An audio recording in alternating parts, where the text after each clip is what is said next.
Assalamualaikum warahmatullahi wabarakatuh. Apa kabar semuanya? Hari ini saya akan menceritakan pengalaman luar biasa saya dan bersejarah pada saat perayaan Hari Pendidikan Nasional. Saya mencoba untuk tidak menceritakan, untuk tidak mengungkapkan, tapi rasanya ada penasaranan untuk disampaikan, untuk berbagi, mudah-mudahan bermanfaat. Jadi ceritanya pada tanggal 28 April 2020 saya mendapatkan surat undangan dari Bapak Menteri Pendidikan kita, Bapak Nadiem Makarim, sebuah undangan untuk guru yang membuat saya kaget karena undangan itu sampai di rumah setelah petugas dari sekolah mengantarkan surat tersebut. Ini surprise karena saya sudah lama tidak melakukan kontak, tidak melakukan interaksi atau ikut kegiatan secara langsung dengan orang-orang Kementerian Pendidikan Nasional. Setelah mungkin terakhir di Hotel Salak ya, waktu itu diundang oleh Bapak Ahmad Rijali atau Mas Nanang yang merupakan staf ahli Kementerian Pendidikan Nasional di eranya Bapak Anies Baswedan.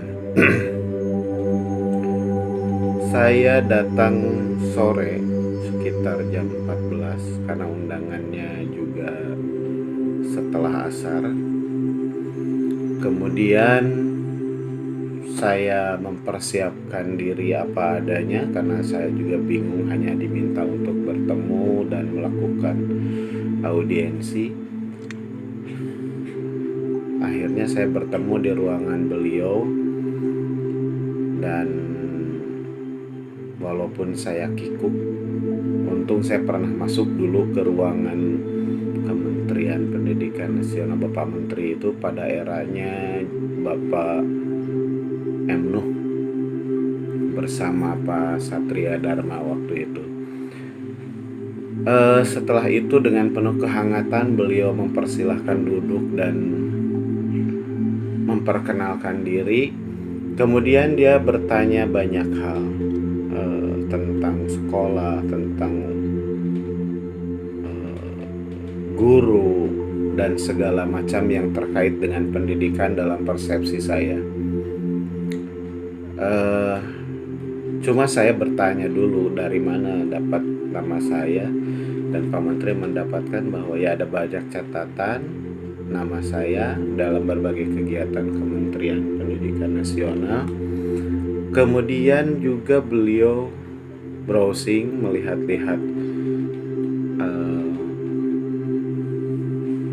blog saya, mungkin lihat YouTube saya, lihat IG saya, yaitu mungkin hikmahnya dari pentingnya kita melakukan beberapa hal yang terkait dengan pendidikan nasional, sehingga beliau menjadi penasaran. Ketika saya diminta cerita tentang sekolah, saya hanya bercerita seputar bahwa masih ada kesenjangan dalam gagasan Merdeka Belajar, yaitu belum sinkronnya orang tua dengan peserta didik dan sekolah. Karena guru dituntut untuk ramah terhadap anak, tapi ternyata hari ini orang tua banyak yang tidak ramah terhadap guru. Segala macam permasalahan, kesalahan guru selalu ingin diselesaikan dengan cara hukum, sedangkan kesalahan anak oleh sekolah mungkin tidak bisa dilakukan secara hukum. Apalagi saya mengajar di SMP yang memang anaknya secara hukum masih di bawah umur.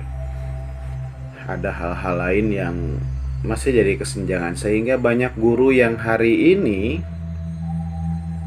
enggan untuk menegur anak, menjadi apatis karena menganggap takut dengan segala macam konsekuensinya. Ada juga orang guru yang menjadi sangat agresif karena menganggap bahwa perilaku anak-anak sekarang secara etika jauh dengan anak-anak zaman dulu. Ya kalau saya bilang sih, dulu zaman dulu belum ada Facebook, belum ada IG, belum ada medsos. Sedangkan guru masih bertahan dalam pola yang lama. Fasilitas sekolah juga masih memprihatinkan. Saya bercerita tentang keprihatinan fasilitas di sekolah setelah 76 tahun merdeka. Itu jauh dari diharapkan. Samalah dengan puskesmas yang hari ini sekian tahun merdeka, begitu kasus wabah seperti ini juga masih tergagap-gagap karena puskesmas fasilitasnya ya seperti ruangan kosong kebanyakan.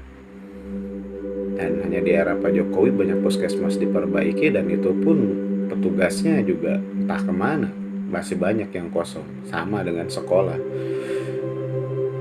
Ini juga keprihatinan seperti itu. Dari sisi kurikulum saya memandang ternyata hari ini kurikulum tidak siap untuk kejadian yang luar biasa seperti hari ini.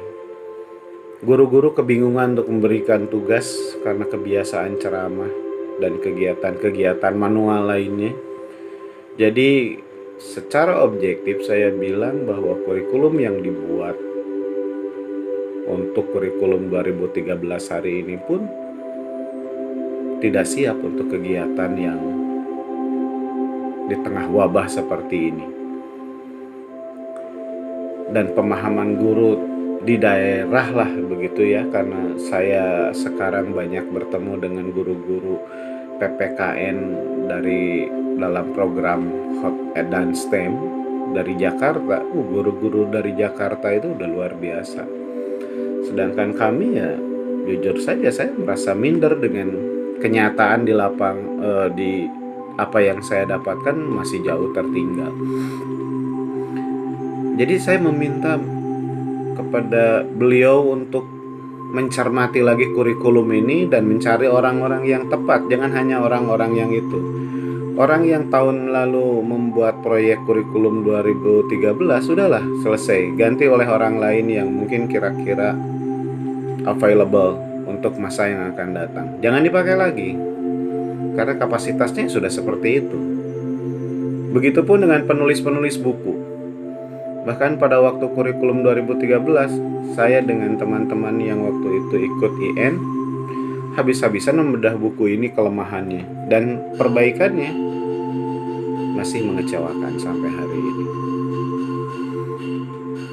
Beliau juga bertanya tentang pengalaman saya di organisasi. Ya saya bilang kebetulan saya dibesarkan oleh bapak saya, orang tua saya yang saya hormati, Bapak Satria Dharma dan Pak Ahmad Rijali, yang entah gimana caranya tiba-tiba bertemu di Milis CFBE, kemudian diundanglah ke Sampurna Foundation bersama Pak Jalu waktu itu, yang sekarang beliau bekerja di USAID. Ketemulah juga dengan Pak Bambang Sumintono yang sekarang asik di Malaysia, dan bergulirlah jadi IGI. Walaupun hari ini ya saya sambil ketawa-ketawa, saya nggak punya kartu IGI, saya punyanya kartu PGRI. Sambil ketawa-ketawa. Pengalaman itu cukup membuat saya bahagia, dan pada saat sesi foto-foto tiba-tiba saya dipanggil oleh istri saya dengan memaksa untuk segera bangun karena ada tetangga saya yang mau ketemu. Ya, hanya mimpi. Terima kasih. Assalamualaikum warahmatullahi wabarakatuh.